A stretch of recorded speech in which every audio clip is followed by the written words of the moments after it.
Ada satu pemandangan mencolok di tengah bencana kebakaran yang melanda Los Angeles, Amerika Serikat.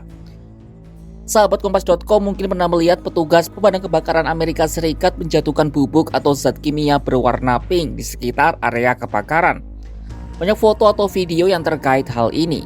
Zat dengan warna mencolok itu kini menyelimuti jalan-jalan, atap rumah, dan mobil warga di sana. Ribuan galon bahan kimia itu dijatuhkan untuk menghentikan sebaran api. Tapi bahan apa ini sebenarnya? Bagaimana bisa membantu memadamkan kebakaran hutan? Dan kenapa warnanya pink?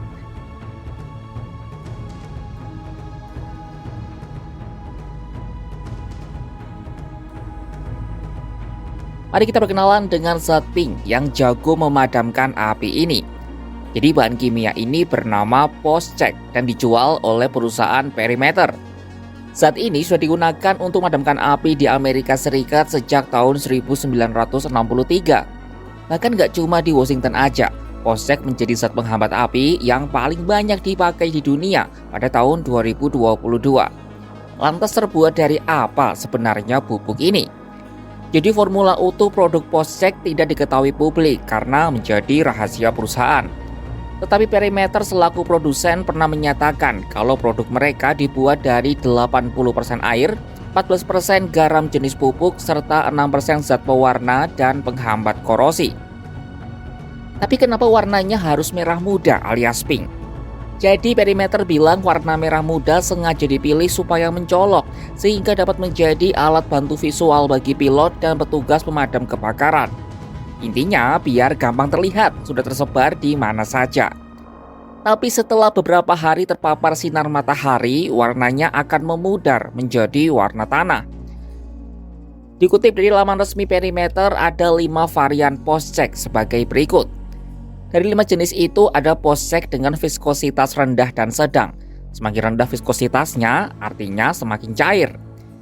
Tiap varian Phosgene juga hanya dapat digunakan di kendaraan tertentu. Misalnya Phosgene 259FX hanya dapat digunakan dari pesawat dan helikopter. Sementara Phosgene Fortify hanya dapat digunakan dari mobil atau truk. Bahan tahan api ini biasanya disemprotkan di sekitar lokasi kebakaran hutan untuk menghentikan penyebaran api. Dinas Kehutanan Amerika Serikat menyebut zat ini menghambat laju penyebaran dengan mendinginkan dan melapisi sumber api, mengurangi oksigen dalam api, serta memperlambat laju pembakaran karena garam anorganik yang terkandung pada zat itu mengubah api agar tidak terus berkobar. Meskipun sangat efektif dalam memadamkan api dan telah digunakan di seluruh dunia, kehadiran Phosgene tak lepas dari sejumlah kontroversi.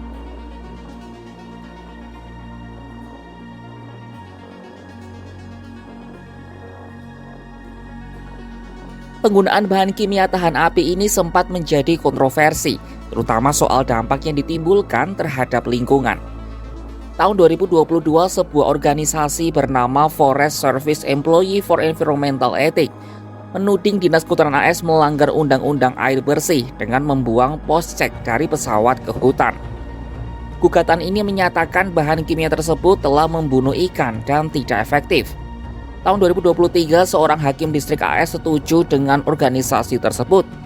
Namun dalam putusannya, hakim mengizinkan Dinas Kehutanan Amerika Serikat untuk terus menggunakan bahan kimia tersebut, sembari mengupayakan izin dari Badan Perlindungan Lingkungan AS atau EPA. Sebagai respon, Dinas Kehutanan Amerika lalu melarang penggunaan cairan penghambat api di atas perairan dan habitat spesies yang terancam punah, kecuali jika nyawa manusia atau keselamatan publik terancam. Phosgene juga memiliki keterbatasan lain.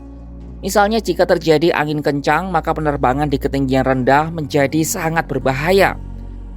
Cairan itu juga dapat hilang terbawa angin sebelum menyentuh tanah.